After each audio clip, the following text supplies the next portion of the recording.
करायचं स्मरण. गुरुर्ब्रह्मा गुरुर्विष्णू गुरुर्देहो महेश्वरः श्री सद्गुरु साक्षात परब्रह्म तस्मै श्री श्री सद्गुरुवे नमः. जय जय रघुवीर समर्थ. जय जय रघुवीर समर्थ. श्रीमत श्री दासबोध दशक 19वा शिकवण नाम समास 6वा बुद्धिवाद निरूपण नाम. श्रीराम समर्थ. परमार्थी आणि विवेकी त्याचे करणे माने लोकी काजे विव्र विव्र चुकी पडोची नेदी. जय जय रघुवीर समर्थ. श्री समर्थ कृपेने उत्तमाची सुरुवातच बघा आज प्रत्यक्षात प्रार्थनेने करून दिली. प्रत्येक वेळेला प्रार्थना आपण म्हणतो, परंतु ज्याप्रमाणे आपण प्रार्थना म्हटली जाते, गुरुर्ब्रह्मा गुरुर्विष्णू गुरुर्देहो महेश्वरः, ब्रह्मा विष्णू आणि महेश या तिघांच्या पलीकडे असणारा श्री सद्गुरु साक्षात परब्रह्म, त्यांना सुद्धा नमस्कार करता आला पाहिजे. त्यांचं सुद्धा उत्तम प्रकारे स्मरण करता आलं पाहिजे. कारण बघा प्रत्यक्षात जर आपण पाहायला गेलो, आपलं पराजयच होत होता. आपण यशाची वाट पाहायचो, पण जीवनात यश पाहता पाहता अपयशच आलं. कोणामुळे आलं, कोणामुळे आपलं पराजय झालं हे आपण कधी पाहिलंच नाही. आपल्याला ज्याप्रमाणे बघा एखादं कार्य करत असताना अपयश पाहायला मिळतं, नाव कोणाचं खराब होतं, आपलं होतं. आपल्यामुळे बघा प्रत्यक्षात ईश्वराला सुद्धा बघा ज्याप्रमाणे आपल्या अंतरी कोण आहे, ईश्वरी आहे, बरोबर. मग त्याचप्रमाणे जर आपल्याला यश प्राप्त झालं तर बघा आपण काय विचार करतो, अरे ईश्वरी कृपा आहे, बरोबर की नाही. म्हणून समर्थांनी उत्तमाचं हा समास आपल्यासाठी प्राप्त करून दिलेला आहे. कारण प्रत्येक वेळेला आपण जय घोषणा करायचो, परंतु जय हा मागे असायचा. यावेळी जय हा आपल्या अगोदर आहे. एकदा नाही तर 2 वेळा दाखवला, मग करता करविता कोण हे पाहणं गरजेचं आहे. त्यासाठी बघा प्रत्यक्षात श्रीमत दासबोध आपण अनेकांची मतं जाणून घेतली, ऐकली, अनुभवली. काय सिद्ध झाले, कधी मनाला विचारलं. ऐसी याची फलश्रुती समर्थ म्हणाले, जयाचा भावार्थ जैसा. पण प्रत्यक्षात त्याच मतातून आपण सुद्धा गेलो, आपल्याला सुद्धा काही मिळालं नाही. समर्थ म्हणाले, ज्याने प्रत्यक्षात या पृथ्वी तलावर आणलेला आहे, 84 लक्ष योनी बघा प्रत्यक्षपणे आपला फेरा पूर्ण झालेला आहे. मनुष्य देह प्राप्त झाल्यानंतर ज्या भगवंतानी बघा प्रत्यक्षात आपल्याला या पृथ्वी तलावर आणलं, त्याचंच मत प्रत्यक्षपणे जाणून घेतलं पाहिजे ना. तोच आपल्याला उत्तम प्रकारे योग्य मार्ग दाखवणारा आहे. आपण त्याला विसरलो आणि लोकांच्या मागे बघा धावायला लागलो. समर्थ म्हणाले, कुणाच्याही अंतरी लागेल धक्का, ऐसी वर्तणूक करू नका आणि कुणालाही बोलू नका. का भाग द्यावा लागला. मत लोकांचं जाणून घेण्यापेक्षा ज्याप्रमाणे आपण लोकांची मतं ऐकतो, परंतु ऐकल्यानंतर स्वतःच्या मनाचं ऐक आणि त्याच पद्धतीने परमेश्वराचं मत जाणून घे. श्रीमत म्हणजे काय, खुद्द भगवंताचं वचन. एक वचनी एक बाणी. लोक आत्ता बोलतीस, बरोबर की नाही, आत्ता बोलतील वेगळं आणि संध्याकाळी वेगळं बोलतील. फसायला आपल्याला होईल, परंतु परमेश्वर नाही हो. सकाळी जे प्रत्यक्षपणे आपल्याला बोललेलं आहे तेच संध्याकाळी आपल्याला पाहायला मिळेल. म्हणून एकवचनी एक बाणी. कारण या बोधातून प्रत्यक्षपणे दास घडला पाहिजे. हा ईश्वरी प्रसाद आहे, ईश्वरी कृपा आहे. हे ज्याला त्याला कळलं तो उत्तम प्रकारे श्रवण करत आहे. म्हणून आपल्यासाठी आजचा समास, आजचा दशक 19वा शिकवण ना. कोणासाठी शिकवण आहे? बघा, प्रत्यक्षपणे आपण शिकलो पाहिजे. आपण शिकायलाच मागत नाही हो. कारण आपल्याला सर्व काही येतं असं आपण दाखवत असतो. म्हणून समास 6वा दाखवला, बुद्धिवाद निरूपण. समर्थ म्हणाले, बुद्धी प्रत्येकाला आहे, डोकं प्रत्येकाला आहे. बुद्धी म्हणजे काय? विवेक, विचारशक्ती, योग्य काय अयोग्य काय हे ओळखण्याची क्षमता आहे. दुसरा भाग दिला वाद, विचार, तर्क आणि चर्चा. आणि निरूपण म्हणजे काय? तर सविस्तर स्पष्टीकरण किंवा विवेचन.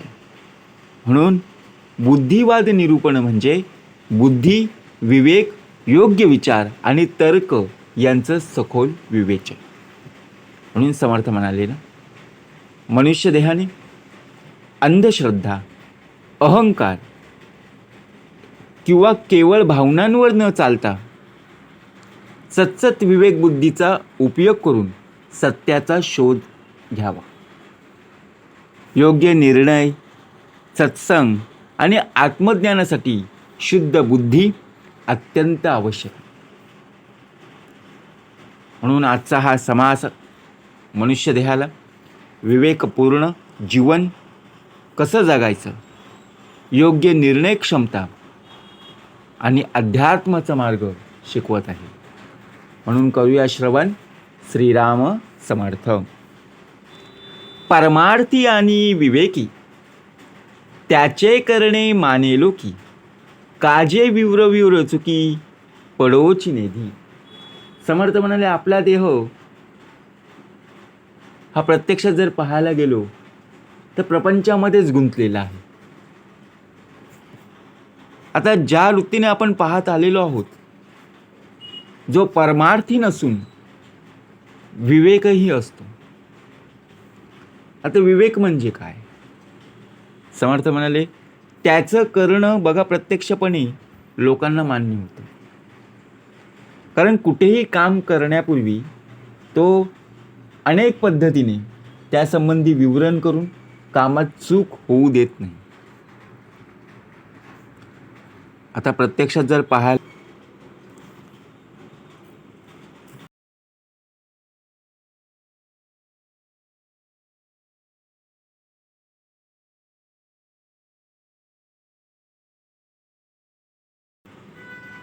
ज्याप्रमाणे आपला देह हा संसारामधला आहे, प्रपंचामधला आहे. परंतु संसार प्रपंच करत असताना परमार्थाचा मार्ग, ईश्वर प्राप्ती, सत्य आणि आत्मकल्याणाचा मार्ग आपल्याला सुद्धा जपता आला पाहिजे. आता मगाशी सांगितल्याप्रमाणे विवेक म्हणजे काय? जो मनुष्य देह योग्य आणि अयोग्य यांचा विचार करून निर्णय घेत असतो तो विवेकी. त्याचे करणे मानेलो की म्हणजे काय? अशा व्यक्तींची कृत्य बघा प्रत्यक्षपणे आपल्या आजूबाजूची लोक, आपल्या समाजातील लोक मान्य करतात आणि त्या व्यक्तीचा बघा प्रत्यक्षपणे आदर करतात. काजे विव्र विव्र चुकी, तो प्रत्येक काम नीट तपासून विचारपूर्वक करत असतो. आता आपल्याला एखादं कार्य करायचं म्हटलं ते आपण नीट तपासलं पाहिजे ना. आपण ते काम तपासत नाही. आपण फक्त लोकांना दाखवतो की बाबा मला सर्व येतं. पण मनामध्ये एक प्रश्न पडतं की बाबा आता ह्याच्या पुढे काय करायचं. आपण परत लोकांना विचारायला जातो, बरोबर की नाही. हे बघा, एखाद्या आपण ऑफिसमध्ये असतो, एखाद्या आपण कंपनीमध्ये काम करत असतो, तेव्हा आपल्याला सांगतात की बाबा हे पुढे पुढे आपल्याला हे करायचं आहे, हे कार्य करायचं आहे. मग आपण आपल्यामध्ये बघा काय येतं, अभिमान येतं, अहंकार येतं की बाबा मला सर्व येतं. आणि जिथे बघा प्रत्यक्षपणे अडथळा येतो तिथे आपण आपल्या सिनियर्स जे लोक असतात त्यांना आपण विचारतो बाबा आता पुढे काय करायचं. मग ते आपल्याला सांगतात, अरे बोलतात की नाही, तूच म्हणत होतास ना मला सर्व येतं. मग ते काम आपण नीट तपासलं पाहिजे, विचारपूर्वक बघा निर्णय घेतला पाहिजे. त्यामध्ये आपण चुका कमी केल्या पाहिजे. विचारलं तर चुका कमी होतील, आणि नाही विचारलं तर बघा चूक पण होईल, वेळ पण फुकट जाईल. म्हणून भाग समर्थन उत्तमाचा दिला ना.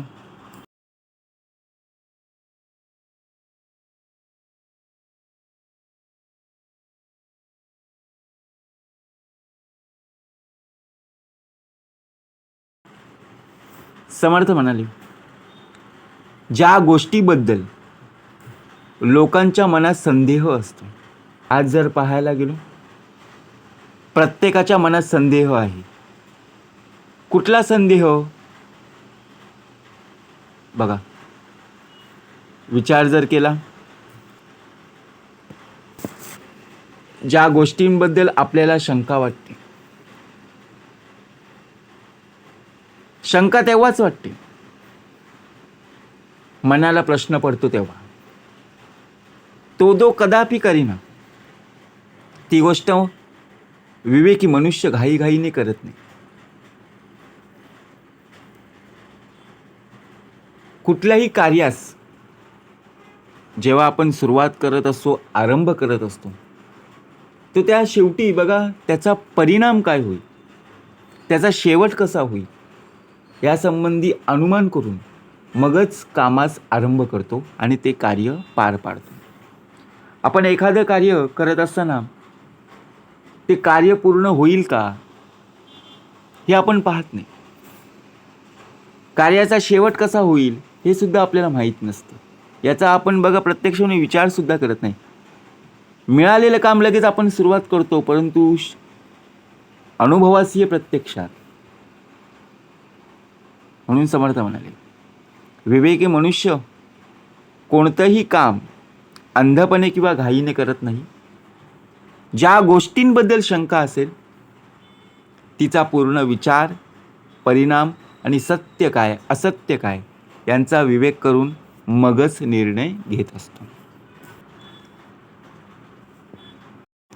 स्वतः निस्पृह असे ना, त्याचे बोलण्याची माने ना, कठीण आहे जनार्दना राजी राखणे.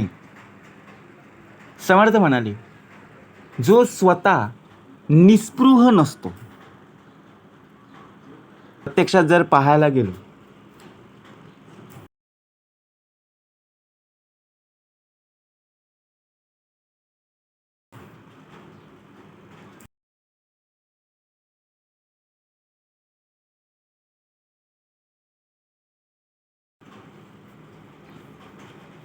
आता निस्पृह म्हणजे काय, तर लोभ, स्वार्थी, मोह,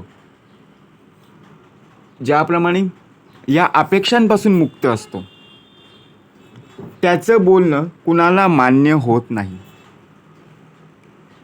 जनता जनार्दनाला राजी राखणं फार कठीण होत असतं.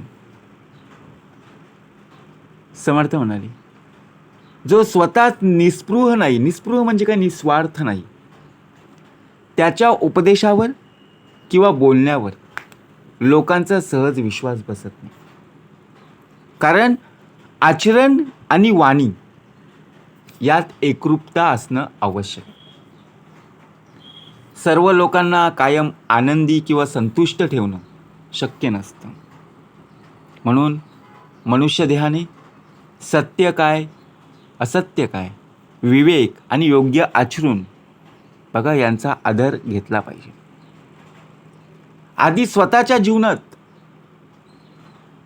सद्गुण आणले पाहिजेत. मग तुमचे शब्द प्रभावी आणि लोकांना बघा प्रत्यक्षपणे मान्य होतील. म्हणून भाग दिलेला आहे. कठीण आहे जनार्दना, लोक पाहतायत, जनता जनार्दन आपल्या समोर आहे. राजी राखणं फार कठीण.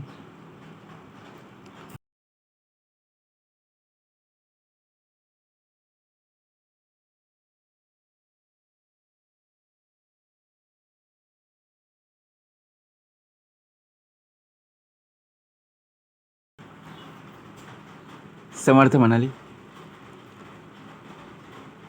कोणी दाटून उपदेश देती. आपण जेव्हा लहान होतो तेव्हा बघा आपल्याला एखादं कोणी काम सांगितलं, आपल्या घरातल्या लोकांनी सांगितलं किंवा बघा आजूबाजूची जे वयस्कर लोक असतात त्यांनी आपल्याला एखादं कार्य सांगितलं की आपण त्यांना नकार द्यायचो. चला आपण आपल्या घरातल्या लोकांना ऐकूया. पण प्रत्यक्षात जर पाहायला गेलो, हा भाग या देहाचा चालू. तुम्हा सर्वांना नमस्कार आहे. हा देह घरातल्या लोकांचं ऐकत नव्हता. मग घरातली लोक त्याला बघा प्रत्यक्षपणे या देहाला ओरडायची. ओरडून झाल्यावर उपदेश सुद्धा द्यायची. एखादी आजूबाजूला बघा जी वयस्कर लोक असतात ते आपल्याला सांगतात की बाबा मला एखादं औषध आण, मला चालता येत नाही. मग ज्याप्रमाणे आपण बघा एखादं कार्य सांगून तिथून निघून जायचं, मग आपल्यालाच लोक बोलायची किंवा आपल्याच घरातली लोक बघा प्रत्यक्षपणे सांगायची, दाटून उपदेश द्यायची, का नाही काम केलंस. नंतर मग आपल्याला वाटतं अरे काम केलं असतं, त्यांचं ऐकलं असतं तर बरं झालं असतं. कोणी मध्यावर्ती घाली ती म्हणजे काय, मध्येच अडथळा आणतात किंवा काम अर्धवट सोडायला लावतात. हो, अशी सुद्धा लोक आहेत. आता जेव्हा आपण एखादं कार्य करतो ना, ते कार्य करत असताना काही काही लोक मध्येच अडथळा आणत असतात आणि अडथळा आणल्यानंतर ते काम आपल्याला सोडावं लागतं. एखाद्या कंपनीमध्ये बघा आपण कार्य करत असतो, जॉब करत असतो, या देहाचाच भाग चालू. आपण उत्तम प्रकारे काम करत असतो, आपल्याला ते सुद्धा काम आवडलेलं असतं. पण एखाद्या दिवशी बघा आपण कार्य करत असताना एखादी व्यक्ती आपल्याशी बोलत असते आणि बोलता बोलता बघा तुतूमयमय होतं. एखादी व्यक्ती ती आपल्याला काम सांगत असते आणि आपण बघा त्यांना सांगतो की बाबा मी करेन, हे काम करतो, थोडं मला वेळ दे, आता जेवणाची वेळ चालू आहे, मी जेवण करतो आणि ते काम तुम्ही सांगितलेलं मी करतो. पण ती व्यक्ती ऐकून घेत नाही.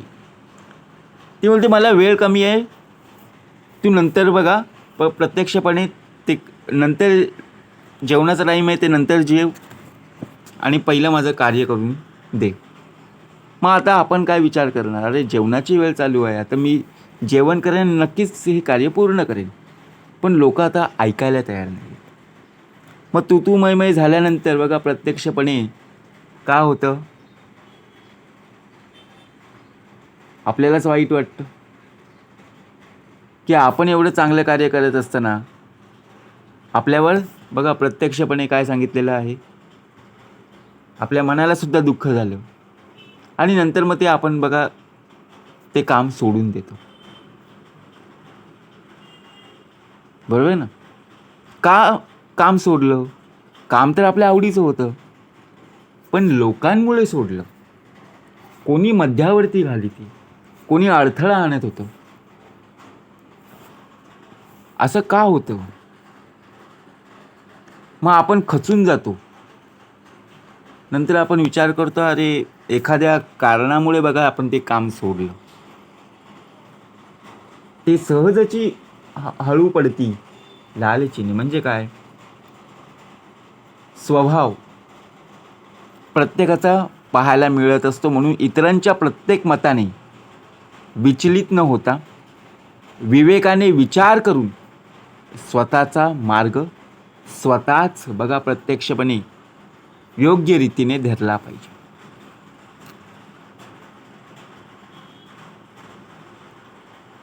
ज्याप्रमाणे आता जर पाहायला गेलो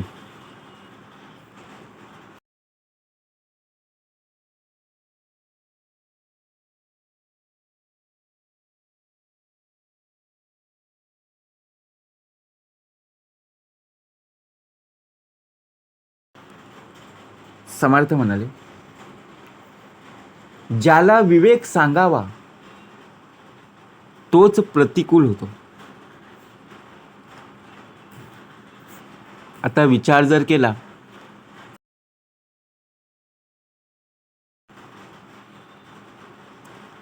प्रतिकूल म्हणजे विरुद्ध, अनुकूल नसलेले, अडथळा आणणारे किंवा नुकसानकारक. आपण बोलतो ना प्रतिकूल परिस्थिती म्हणजे काय? कठीण किंवा अडचणीची परिस्थिती.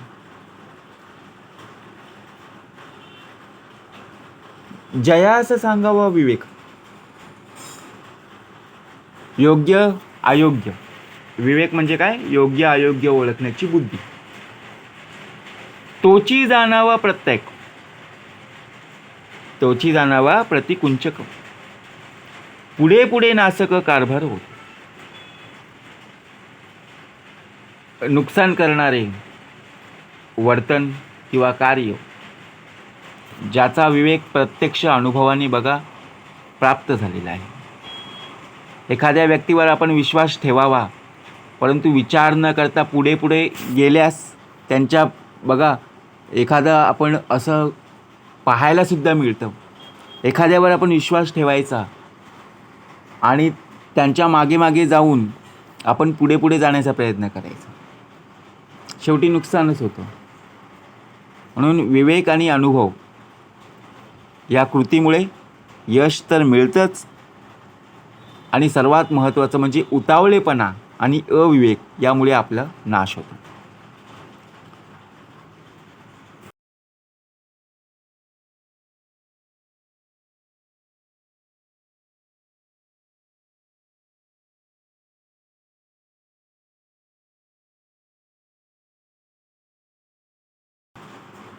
समर्थ म्हणाले, भावास भाऊ उपदेश देतील.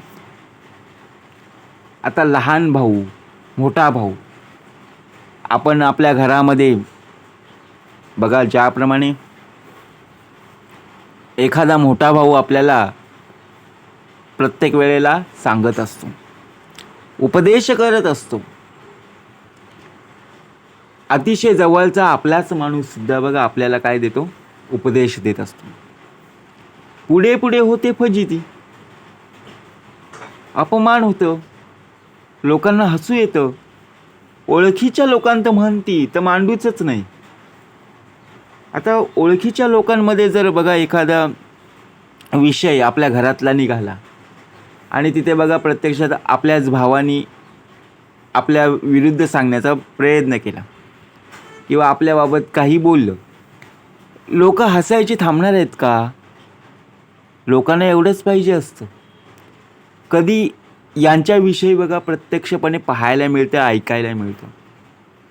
म्हणून जवळच्या माणसांनी दिलेला उपदेश अनेकदा गांभीर्याने घेतला जात नाही. त्यामुळे योग्य सल्ला दुर्लक्षित राहतो आणि पुढे त्याचं वाईट परिणाम किंवा फजिती पाहायला मिळत असते. उपदेश कोण देतो यापेक्षा तो योग्य आहे का? मोठा भाऊ लहान भावाला सांगतोय की लहान भाऊ मोठ्या भावाला उपदेश करतोय, हे योग्य आहे का? हे विवेकाने पाहिलं पाहिजे. योग्य सल्ला जवळच्या व्यक्तीकडून आला तरी त्याचा आदर करता आला पाहिजे, अन्यथा पुढे काय होईल? नुकसान होईल. आपला अपमान होईल. म्हणून समर्थ म्हणाले,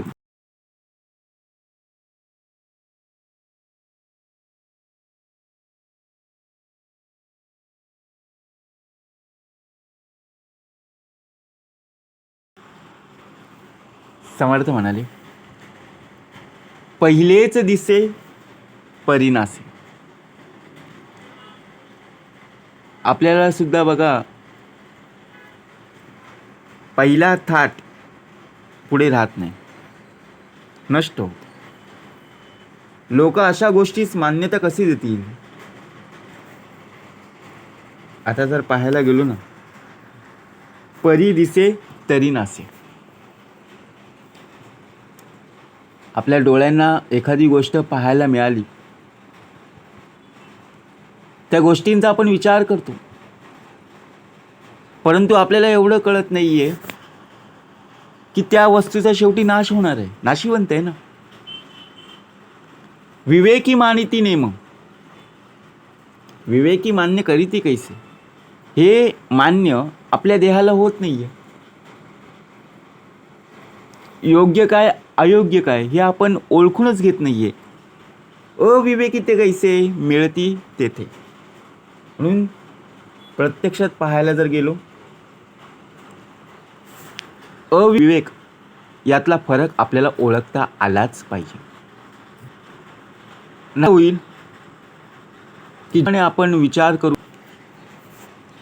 विचारपूर्वक निर्णय घेऊ, त्यावेळीच बघा विचारपूर्वक केलेली कृती ही नक्कीच आपल्याला यश देणारच, आणि अविवेकी कृती जीवनामध्ये अडचणी निर्माण करणारच.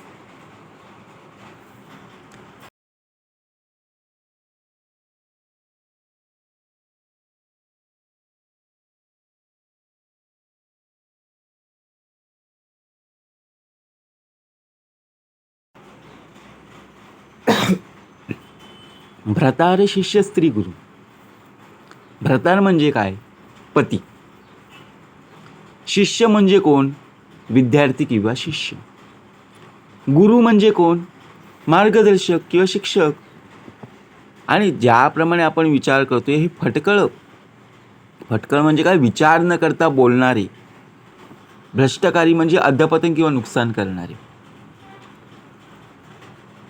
आता विचार जर आपण केला,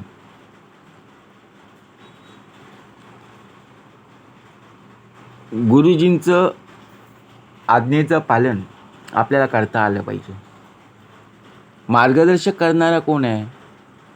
परमेश्वर आहे, बरोबर ना? परंतु ज्या वेळेला आपण एखाद्याला सांगत असतो, समोरची व्यक्ती ऐकत असते, तेव्हा आपण स्वतःहून विचार न करता बोललो, मग शेवटी काय झालं? ही फटकळ वृत्ती झाली, बरोबर की नाही? मग शेवटी काय होणार? नुकसान होणार. म्हणून महत्त्वाच्या नात्यांमध्ये आपल्यामध्ये विवेक, संयम, आदर आणि सर्वात महत्त्वाचं म्हणजे विचारपूर्वक वर्तन हे आवश्यक आहे.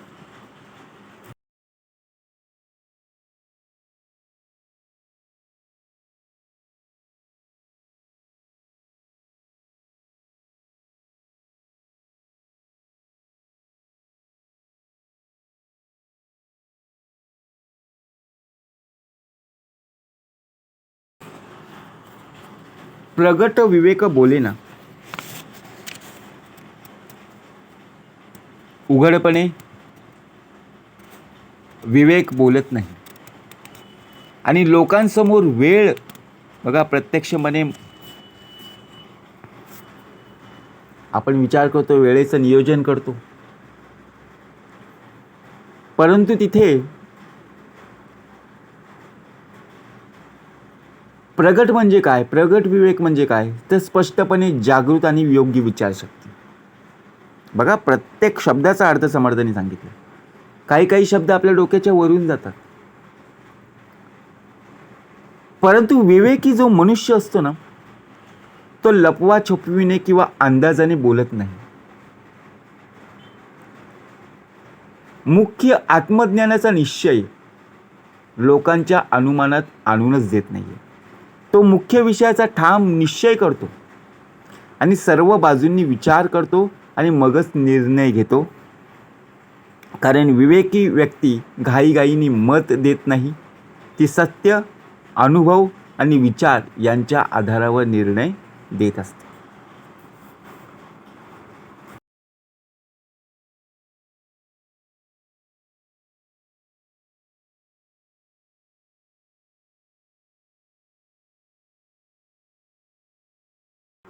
समर्थ म्हणाले, लहरीनुसार बघा, प्रत्यक्षपणे आपण पाहायला गेलो समुद्राच्या ठिकाणी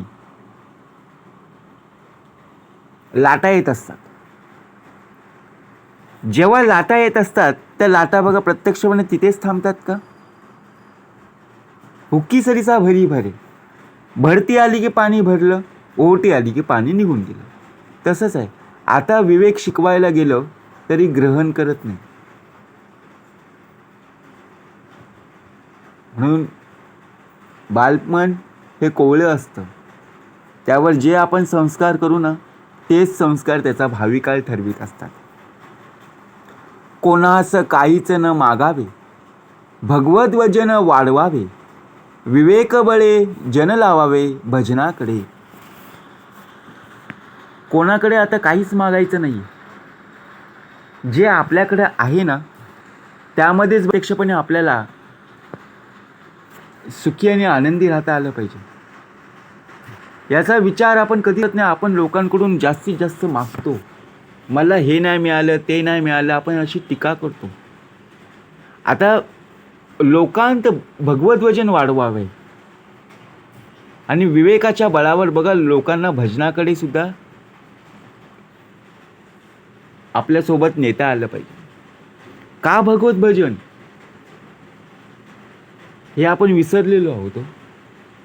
आपण आपल्या आयुष्यात फक्त मौज मजा आनंद हेच पाहत आहोत. परंतु समर्थ म्हणाले, आयुष्य हीची रत्नपेटी, माझी भजन रत्ने कोमटी, ईश्वरी अर्पुन या लुटी. आनंदाची करावी तेव्हाच आनंद प्राप्त होईल ना. ईश्वराच्या दारी ईश्वर कृपेने बघा उत्तम प्रकारे असणारं जे श्रवण निरूपण आहे ते आपल्या अंतःकरणात असणं फार गरजेचं आहे. म्हणून भगवत वचन वाढवायचं आहे. भगवत भक्ती कशा प्रकारे आपल्याला वाढवता येईल. परांतर रक्षयाची कामे, बहुत कठीण विवेक कर्मे, स्वच्छेने स्वधर्मे लोक राहाटी. समर्थ म्हणाले, दुसऱ्या लोकांचं अंतकरण राखावायचं फार काम कठीण आहे. विवेकानेच त्यातील वर्म जाणून घेता आलं पाहिजे. कारण लोक नेहमी स्वतःच्या इच्छेनुसार त्यांच्या स्वभाव धर्मानुसार वागत असतात. आता लोकांना सांगायला लागत नाही की अशा प्रकारे वाग, अशा वृत्तीने तू वागला पाहिजे. नाही आहे. प्रत्येकजण प्रत्येकाच्या चालीरीतीनुसार पद्धतीनुसार चालत असतं. आपण तुरुक गुरु केला, शिष्य चांभार मिळविला, नीच यातीने नासला समुधाव. समर्थ म्हणाले, एखाद्याने बघा प्रत्यक्षात गुरु केला, एखाद्याने शिष्य उत्तमाचा केला, तर ज्याप्रमाणे समुदाय शेवटी कसा होईल, भ्रष्ट होईल ना. आपण आपला मित्र बघा दोघं जण असतात. समर्थ म्हणाले, इथे जात धर्म पंथ नाही, बरोबर की नाही. मनुष्य ही जात आणि मानवता हा धर्म, ही सद्गुरू शिकवण. परंतु आपण ज्याप्रमाणे एखादा मित्र आपल्यासोबत बघा असतो आणि समोरचा सुद्धा तो आपला मित्र असतो, परंतु त्याच्यासोबत असणारा जो मित्र आहे तो आपल्याशी वैरी असतो. आता त्याच्यासोबत आहे म्हणून आपण त्याच्याशी सुद्धा बोलणं बंद करतो. म्हणून समर्थ म्हणा, आता त्याच्यासोबत आहे म्हणून तू जर बोलणं बंद करत असशील मग उपयोग काय. ब्राह्मण मंडळ्या मिळवाव्या, भक्त मंडळ्या मानाव्या, संत मंडळ्या शोधाव्या भूमंडळी. या भूमंडळामध्ये संत मंडळींचा शोध घेता आला पाहिजे. या जगामध्ये बघा भक्तांचा समुदाय. प्रत्यक्षात आपला जो मार्ग आहे ना, तो संत संघ असणं फार गरजेचं आहे. अनेक रस्ते आहेत तो, पण त्या रस्त्यामध्ये बघा आपल्याला पुण्य प्राप्त होणार नाही. बरोबर की नाही? जिथे आपल्याला उत्तम प्रकारे मोक्ष प्राप्ती आहे तिथे आपल्याला जाता येणार नाही. जिथून आपली सुटका होणार आहे, मोक्षप्राप्ती म्हणजे काय? मोकळा केला. जिथे आपला देह मोकळा होईल त्या मार्गाने जाता आला पाहिजे. उत्कट भव्यतेची घ्यावे, मळमळीत अवघेची टाकावे, निस्पृहपणे विख्यात व्हावे भूमंडळी. जेथे तेथे उत्कट आणि भव्य असेल ते घ्यावे, जे मिळमिळीत असेल ते सर्व टाकावे. बघा आपण एखाद्या वेळी एखाद्या ठिकाणी आपण काही दुकानात जातो, जे चांगलं आहे तेच आपण खातो ना, ताजं ताजं आहे तेच घेतो की नाही. एखाद्या आपण भाजी घ्यायची म्हटली ताजीच घेणार ना. एखादी वस्तू घ्यायचं म्हटलं तर आपण पाहून घेणार ना. जे मिळमिळी झालेलं आहे, जे नासलेलं आहे किंवा जे सडलेलं आहे किंवा खराब झालेलं आहे ते आपण घेऊ का? नाही आहे. तसंच आहे भाग. समर्थ म्हणाले, उत्कट भव्यतेची गावे, मळमळीत अवघेची टाकावे, निस्पृहपणे विख्यात व्हावे भूमंडळी. अक्षर बरे वाचणे बरे, अर्थांतर सांगणे बरे, गाणे नाचे अवघेची बरे पाठांतर. जो परमार्थी आणि विवेकी असतो त्याचं अक्षर चांगलं असतं, वाचणं चांगलं असतं, ग्रंथातील अर्थाची फोड करून सांगणं चांगलं असतं, गाणे नाचणे पाठांतर वगैरे सर्व चांगलं असतं. म्हणजे अनेक जर पाहायला गेलो वेगवेगळ्या दृष्टीने त्याला सर्व काही येत असतं. दीक्षा बरी मित्री बरी, तीक्ष्ण बुद्धी राजकारणी बरी, आपणास राखे नानापरी अलिप्तपणे.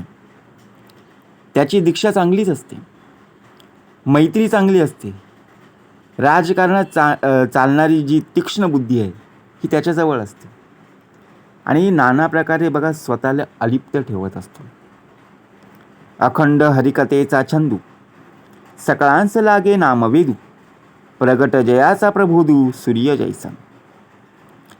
त्याला अखंड हरिकथेचा छंद लागलेला असतो. तो लोकांना नामाचा वेध लावतो. त्याचा प्रबोध, त्याचं ज्ञान सूर्यासारखं प्रगट असतं. दुर्जनासी राखो जाणे, सज्जनासी निववू जाणे, सकळांचे मणीचे जाणे ज्याचे त्यापरी. दुर्जनांना कसं सांभाळायचं हे तो जाणत असतो. सज्जनांना कसं निववावे हेही तो जाणतो. ज्याच्या मनात जे असेल ते बघा तसंच तो बरोबर जाणत असतो. संगतीचे मनुष्य पालटे, उत्तम गुण तात्काळ उठे, अखंड अभ्यास लगटे समुदाव. त्याच्या संगतीत येणारा माणूस, त्या माणसामध्ये बदल घडवायचा आहे. त्याच्या ठिकाणी उत्तम गुण उत्पन्न होऊ लागतं आणि लोकसमुदाय अखंड परमार्थाचा अभ्यास करू लागतो. जेथे तेथे नित्य नवा, जनासी वाटे हा असावा, परंतु लालसीचा गोवा पडोची निधी. जेथे तेथे तो जातो तेथे तो नित्य नवाच वाटतो. सर्व लोकांना तो हवा हवासा असतो. असं वाटतो की बघा ज्याप्रमाणे तिथे ती व्यक्ती कुठल्या स्वार्थामध्ये नाही, कुठल्या लालची स्वभावामध्ये नाही आहे किंवा मोहमायामध्ये नाही आहे, कुठल्याही बघा काम क्रोध लोभ मद मत्सर दंभ संशय चिंता या 8 विषय विकारांमधलेही नाही. म्हणून समर्थ म्हणाले, ज्याप्रमाणे उत्कट निस्पृहता, उत्कट योग्य अनुष्ठान, बघा ज्याप्रमाणे उत्कट चातुर्य, उत्कट भजन, उत्कट भक्ती, उत्कट ज्ञान, उत्कट योग अनुष्ठान ठाई ठाई. आता जर पाहायला गेलो का भाग द्यावा लागला?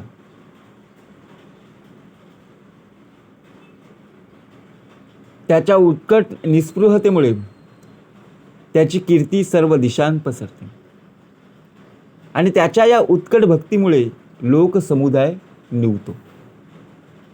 काही एक उत्कटेविन कीर्ती कदापि नव्हे जाण, उगेच वनवन हिंडोन काय होते. आता बघा, आपल्याला ऐकता ऐकता झोप आली, बरोबर की नाही? ऐकता ऐकता कंटाळा आला, तेच तेच तेच बघा प्रत्यक्षपणे ऐकून ऐकून आपले कान दुखायला लागले, डोळ्यांवर बघा प्रत्यक्षपणे झोप यायला लागली. परंतु हेच शब्द, हेच समर्थ कृपेंचे विचार आपल्याला मोक्ष प्राप्ती म्हणजेच काय, आपल्याला या ज्याप्रमाणे आपण अडकलेलो आहोत त्यातून आपली सुटका आहे. आपला देह जरी नाशिवंत असला तरी शाश्वतीच्या मार्गाने आपल्याला नेणारा बघा प्रत्यक्षात सद्गुरू समर्थ आहे.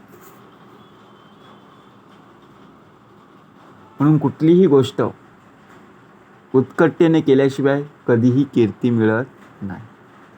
उगीच वनवन हिंडून काय होणार आहे?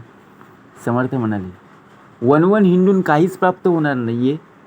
वनवन करण्यापेक्षा श्रवण करणं फार महत्त्वाचं आहे. श्रवणाचं मनन कर, मननाचा निजध्यास कर, उत्तम प्रकारे सामर्थ्य प्राप्त होईल. नाही देहाचा भरवसा, केव्हा सरेल वयसा, प्रसंग पडेल कैसा कोण जाणे. आपल्या देहाचा भरवसा नाही हो. आता आयुष्य केव्हा सरेल सांगता येत नाही. कालचा दिवस आज आणू शकत नाही, उद्या आपण आहोत की नाही हे सुद्धा माहिती नाही. अहो आत्ता बोलते, आत्ता बघा आपण काय विचार करतो, अरे 5 मिनिटापूर्वी बोलत होता, मग असं झालं कसं? मग तसंच आहे, केव्हा सरेल वयसा, केव्हा कसा प्रसंग घडेल कोण सांगू शकेल हो. या कारणे आपण सावधान असावे, जितके होईल तितके करावे, भगवद्गीतेने कीर्तीने करावे भूमंडळ. म्हणून जेवढं चांगलं करता येईल ना, या पृथ्वी तलावर आपण जन्माला आलोय ना, चांगल्या वृत्तीने बघा आपण उत्तम प्रकारे कार्य करणं गरजेचं आहे. कुणाला मदत करायची आहे बघा, ज्याप्रमाणे उत्तम प्रकारे कार्य करा, बरोबर की नाही? मनुष्य देहाने का सावध असावे? आपल्या हातून जितकं चांगलं होईल तितकं करा. भगवंताच्या कीर्तीने बघा या भूमंडळी आपल्याला बघा प्रत्यक्षात कीर्ती प्राप्त करून जायचं आहे. देहे त्यागिता कीर्ती मागे उरावी. आपण असं जे जे अनुकूळ ते करावे तात्काळ, होईना त्यास निवळ विवेक उमजावा. आपल्याला अनुकूल असेल ते करावं, जे सहज होण्यासारखं नसेल त्यासंबंधी नीट विवेक करता आला पाहिजे.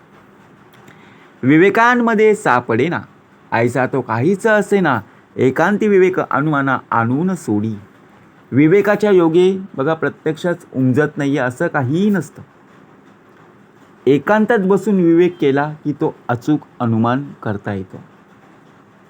आपण बघा आपल्याला जेव्हा टेन्शन येतं, चिंता येते, त्यावेळी आपण काय विचार करतो, अरे इथे माझा प्रश्न सुटणार नाही आहे, आपल्याला एकांतात जाणं गरजेचं आहे, तिथून आपल्याला मार्ग नक्कीच भेटेल. मग आपण एखाद्या ठिकाणी जातो, एखाद्या शांत ठिकाणी विचार करतो आणि त्यातून उत्तम प्रकारे मार्ग आपल्याला भेटत असतो. अखंड तजविजा चालना जेथे, पाहता काय उने तेथे, एकांते विन प्राणी अंते बुद्धी कैसी. जेथे अखंड योजना आपण आखत असतो, प्रयत्न करणं चालू असतं, तेथे काहीच ऊन पडत नाही. एकांताशिवाय माणसाची बुद्धी काम करत नाही. एकांती विवेक करावा, आत्माराम ओळखावा, येथून तेथवरी गोवा काहीच नाही. एकांतात विवेक करून आत्माराम ओळखता आला पाहिजे, मग तेथून तेथवर काहीच घोटाळा उरत नाही. प्रत्यक्षात मी देवाचा आणि देव माझा ही वृत्ती आपल्यामध्ये असणं फार गरजेचं आहे. म्हणून एकांती विवेक करावा, आत्माराम ओळखावा, येथून तेथवरी गोवा काहीच नाही. इति श्रीदासबोधे गुरुशिष्य संवादे बुद्धिवाद निरूपन्नाम समास 6वा. जय जय रघुवीर समर्थ.